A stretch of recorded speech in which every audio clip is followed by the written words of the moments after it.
दोस्तों नमस्कार, स्वागत आप सबका मेरे YouTube चैनल पर। पहुंच चुके हैं एडवेंचर आइलैंड, जो कि है रोहिणी सेक्टर 10। पार्किंग की पर्ची कटवा लेते हैं, मतलब एंट्री पे ही आपको, जैसे आप एंट्री करोगे वहीं पे आपकी गाड़ी की पर्ची कट जाएगी पार्किंग की। तो उसके बाद में ही आप कुछ और काम कर सकते हो। ये भी ठीक है भाई, मतलब हर चीज़ का पैसा पहले ले लिया जाएगा, आप कुछ करो या मत करो। तो 50 रुपये की पर्ची कट गई है पार्किंग की। अभी यहाँ पे उतार देता हूँ मैं बाकी सब पर्सन को और चलता हूँ, गाड़ी पार्क कर देता हूँ पहले। भीषण गर्मी है, लगभग 45 से 50 डिग्री के बीच का टेम्परेचर। लेकिन भाई साहब, लोगों को देखते हैं तो ऐसा हिम्मत में हिम्मत, एक होता ना कि जान में जान आती है कि चलो जब दुनिया निकली हुई है तो भाई तुम भी घूम लो। वैसे गर्मी है बहुत ही ज़्यादा खतरनाक और हानिकारक, क्योंकि इतना हाई टेम्परेचर है कि इस तरह के धूप में, इस तरह से गर्मी में अगर आप घूमोगे तो भाई क्या हो जाए कुछ नहीं कह सकते। दुनिया इसी गर्मी से निजात पाने के लिए आई हुई है। तो ये है भाई पार्किंग की तरफ चलते हैं। पहली पार्किंग है मोटरसाइकिल की और अगली वाली है गाड़ियों की। तो अगली वाली में जगह दिख रही है। वैसे पार्किंग मैंने देखा भाई साहब, पार्किंग यहाँ की मेरे को बेस्ट लगी। एक तो ये कि पेड़ बहुत ज़्यादा है पार्किंग के अंदर, तो गाड़ी छाया में खड़ी करने के लिए आपको जगह मिल सकती है, आप ढूंढोगे तो। दूसरा बड़ी पार्किंग है, तो कोई ऐसा नहीं है कि गाड़ी निकालने में या गाड़ी खड़ी करने में कोई दिक्कत होगी। और गर्मी के समय भाई साहब हर आदमी ऐसी जगह ढूंढता है जहाँ गाड़ी पार्क हो, वहाँ छाया मिल जाए। तो गाड़ी पार्क कर दिया। तो भाई बहुत बड़ी पार्किंग है। चलते हैं अंदर की तरफ। सामने बाइक की पार्किंग है भाई, और उसके आगे सारी गाड़ियों की पार्किंग ना है। दिन में चैन है ना रात में। 50 रुपये की पर्ची कट गया। इसी वजह से आए स्नो सिटी और अभी आ चुका हूँ रोहिणी सेक्टर 10 एडवेंचर आइलैंड है, आइसलैंड है। तो यहाँ से एंट्री कर लेते हैं। अच्छा, नॉर्मल लोग जो आएंगे ना पैदल, उनके लिए कुछ खास नहीं है, वो एंट्री कर लो। तो ये इधर टिकट काउंटर है स्नो सिटी का। मंडे टू फ्राइडे है 500 रुपये की टिकट है, और सैटरडे संडे को रहेगी 600 रुपये की टिकट ले ली थे। और अभी चलते हैं आगे स्नो सिटी की तरफ। थोड़ा लंबा चलना पड़ता है, लगभग 200 मीटर। तो ये पूरा रास्ता है, आगे की तरफ चलते हैं। बड़ा सा एक हॉल है, उसके अंदर बनाया हुआ है पूरा बर्फ़ का जुगाड़।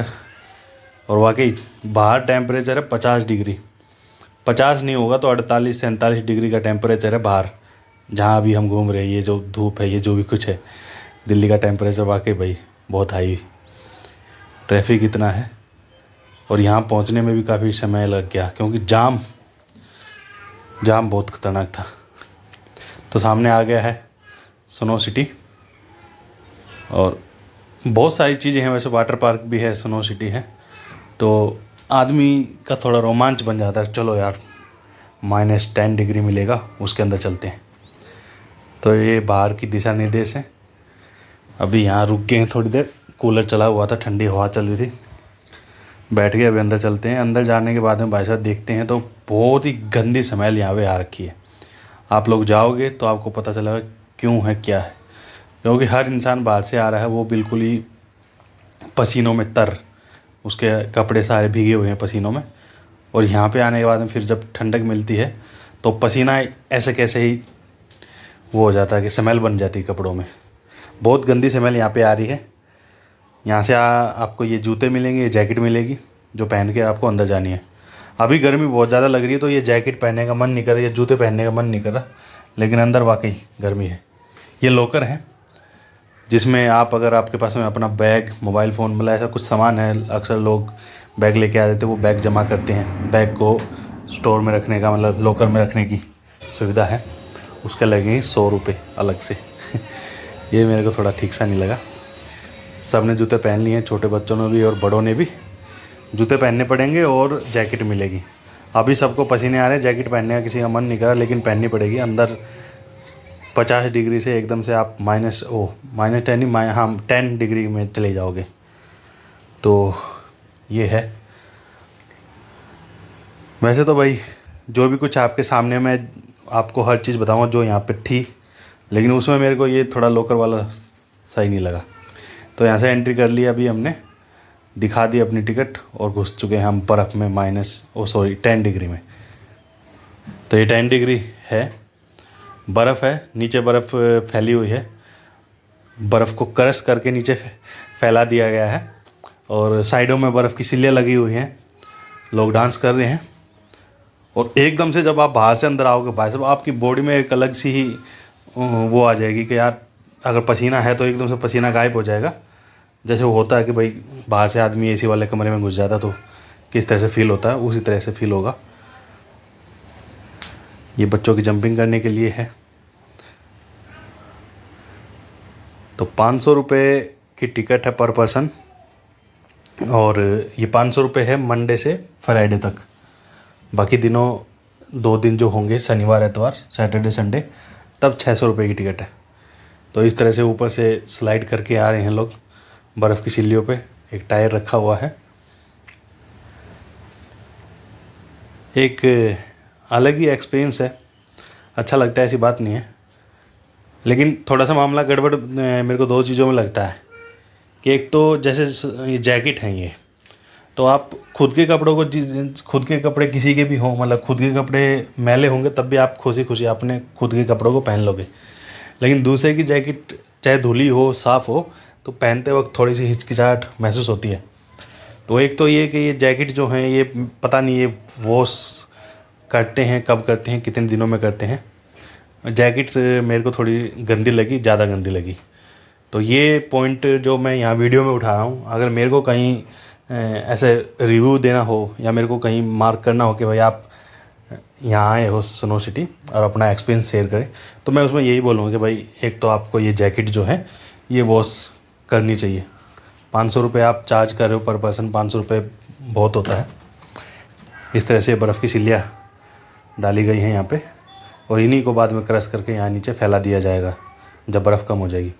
दूसरा ये कि आप इधर जाओगे कभी भी, तो ये जो मैं जीना चढ़ रहा हूँ, 2-3 जगह हैं ये जीना, इस तरह से सामने है, इस तरफ है। तो पैरों में जो आपके जूते रहेंगे वो रहेंगे रबड़ के जूते हैं। तो आप इधर से चढ़ोगे तो आपका पैर फिसलने का बहुत ज़्यादा डर है। तो एक होता है ना, बिल्कुल स्लोली पैर रखने हैं, और जो लोहे की ग्रिल है उसको पकड़ के जब ऊपर चढ़ना है, नहीं तो मामला गड़बड़ हो जाएगा। छोटा बच्चा है, बर्फ़ के अंदर आया हुआ है, कभी चढ़ी हुई है, नाक बह रहा है, लेकिन बर्फ़ को उठा के ही खा रहा है। ये अलग एडवेंचर है भाई। तो इस तरह से ये बर्फ़ है। जो मेरे जैसे लोग फ़ोन पकड़ के इधर से उधर चल रहे हैं, तो उनके ये मान के चले आधे घंटे के अंदर पैरों में जो है ठंड लगने लग जाती है, क्योंकि जूतों की क्वालिटी थोड़ी हल्की सी लगी मेरे को। पैर ठंड लगे, पैर के जो नाखून है वो जैसे ठंड में आप बाइक चलाते हो तो उस समय हो जाता है, पैरों का वही हाल है। बिल्कुल एकदम नाखून ऐसे लग रहे हैं जैसे आप पता नहीं कहाँ आगे हो, जैसे बाइक चलाते हैं ठंड में, बिल्कुल पैरों को बहुत ज़्यादा ठंड लगती है। तो उसी तरह का हाल है। बाकी जो लोग एक्टिविटी कर रहे हैं उनका ध्यान उधर बढ़ जाता है। तो वैसे कोई टाइमिंग तो नहीं है कि आदमी 1 घंटा अंदर रहेगा, 2 घंटा अंदर रहेगा, 1.5 घंटा अंदर रहेगा, लेकिन मैक्सिमम यही देखा गया कि लोग 40 से 45 मिनट या 45 से 60 मिनट, मतलब 1 घंटे के अंदर उनका खुद का मन भर जाता है, क्योंकि उनको ठंड लगने लग जाती है। तो वो ठंड लगेगी तो फिर आदमी क्या कर रहा है, चलो यार बाहर चलो, ये है। बाकी वही है कि गर्मी बहुत ज़्यादा है, तो एक अलग एक्सपीरियंस है। आपका मन हो तो ये एक्सपीरियंस करने जो है आप ज़रूर जाएं। रोनी सेक्टर 10 एडवेंचर आइसलैंड के अंदर है ये स्नो सिटी। अच्छा, इसी में अंदर ये एक स्टेज बनाई हुई है जहाँ डीजे लगा हुआ है और लोग डांस कर रहे हैं। तो जो लोग डांस कर रहे हैं उनका पूरा शरीर मूवमेंट में रहता है। तो वही है कि शरीर अगर मूवमेंट में है तो इतनी ठंड नहीं लगती है, नहीं तो ठंड है और ठंड लगती भी है। जब आप इसके अंदर 30 मिनट हो जाएंगे, आपको 20 से 30 मिनट हो जाएंगे, तो आपको ठंड लगने लग जाएगी। जूतों की क्वालिटी थोड़ी सी ठीक नहीं है, हल्की है, और बाहर गर्मी बहुत ज़्यादा है। तो एकदम से यहाँ से फिर बाहर एकदम से आपको धूप में भी नहीं जाना, बाहर निकल के थोड़ा सा कूलर वूलर होते हैं वहाँ बैठ जाओ, वो बेस्ट है। तो इस तरह से हैं भाई, बच्चे आते हैं, बड़े आते हैं। चलिए, हमारे तो पैर ठुर गए हैं, तो बाहर चलते हैं। इस तरह से एग्जिट है और एग्जिट में जैसे ही हम उससे बाहर निकलते इस जगह पे इतनी गंदी स्मेल है, मतलब यार आप महसूस नहीं कर सकते। मैं बता ही नहीं सकता मैं यार कैसे स्मेल आ रही है। तो एक तो थोड़ा सा परफ्यूम वगैरह इधर छिड़क के रखें, मतलब छिड़काव करें तो वो अच्छा रहेगा। और यहाँ से जैसे ही बाहर आते हैं तो ये जब कपड़े हम उतारते हैं अपने खुद के, तो एक तो हीट हो जाती है। इधर ये लॉकर है जहाँ से हमने वापस अपना सामान निकाल लिया है। 100 रुपये इसका चार्ज था। ये 2 छोटे बैग थे, ये रखे थे हमने। तो जब 500 रुपये की टिकट आपने ले लिया तो लॉकर भी मिल जाना चाहिए फ्री में ऐसी मेरी मंशा है। लेकिन ठीक है भाई, 100 रुपये उसके भी चार्ज कर लिया आपने अलग से। और अभी हम आ गए हैं बाहर, और बाहर यहीं बैठ जाओ। सामने कूलर लगा हुआ है, पेड़ की छाया है, ऊपर से टीन की शेड है। तो यहाँ थोड़ी देर बैठने के बाद में आप टेम्परेचर थोड़ा सा नॉर्मल हो जाए, उसके बाद हमें आप आगे की तरफ चल सकते हो, वो ठीक रहेगा। जो वाटर पार्क की तरफ आप जाओगे एडवेंचर आइलैंड की तरफ में, तो उसके लिए वो सामने एंट्री हो रही है जहाँ वो गार्ड साहब हैं, और ये सामने काउंटर है। एडवेंचर आइसलैंड की टिकट वहाँ मिलेगी, तो उसकी भी 650-500 रुपये को शायद की है। ये सिलेंडर रखे हुए हैं जो अंदर किचन वगैरह में जो काम करते हैं। ये मेरे को ठीक लगा कि ये काफ़ी दूर हैं किचन वगैरह से, तो दूर से पाइप गई हुई है। किचन वगैरह का जो सेटअप है ये मेरे को काफ़ी अच्छा लगा। तो इधर से हम वापसी आ गए हैं अब एडवेंचर करके अपना। और अभी इधर भूख लगी है तो इधर बर्गर किंग है, मैकडी है, और ये बच्चों की गाड़ियाँ। तो ये है कि घूमने के पर्पज़ से ठीक है, काफ़ी अच्छी चीज़ है। लेकिन वही है कि भीषण गर्मी में अगर आप दोपहर के समय चले जाओगे तो इन्जॉयमेंट कम होगा, परेशानी ज़्यादा होगी। और जिनके साथ में छोटे बच्चे होते हैं तो उनका तो माशाल्लाह क्या हाल होता है वही जाने, क्योंकि बच्चे भी परेशान हो जाते हैं, इतनी मतलब चिलचिलाती धूप है, गर्मी है। बाकी ये है कि भाई आजकल की दुनिया में यही है कि समय किसी के पास है नहीं। बड़ी मुश्किल से ऑफिस से एक दिन की छुट्टी मिलती है, तो उस एक दिन की छुट्टी में आदमी हरिद्वार, ऋषिकेश, शिमला मनाली इधर तो जा नहीं सकता, तो यहीं आएंगे आसपास दिल्ली में ही। तो ये है वाटर पार्क है, इधर आप बोटिंग कर सकते हो, चीज़ें काफ़ी कुछ हैं। और जैसे ही शाम होने लगती है भीड़ काफ़ी बढ़ने लग जाती है। शाम के 4 बजे के बाद में लोग ज़्यादा आना पसंद करते हैं, क्योंकि ठंड मतलब वो धूप जो दोपहर में होती है वो कम हो जाती है। तो ये थी भाई snow city adventure Iceland Rohini sector 10। आप लोगों को वीडियो कैसी लगी, या आप लोग यहाँ पे जा चुके हो, तो अपना कमेंट बॉक्स में अपनी राय, अपना कमेंट ज़रूर बताएं। Thank you for watching. जय हिंद, जय भारत।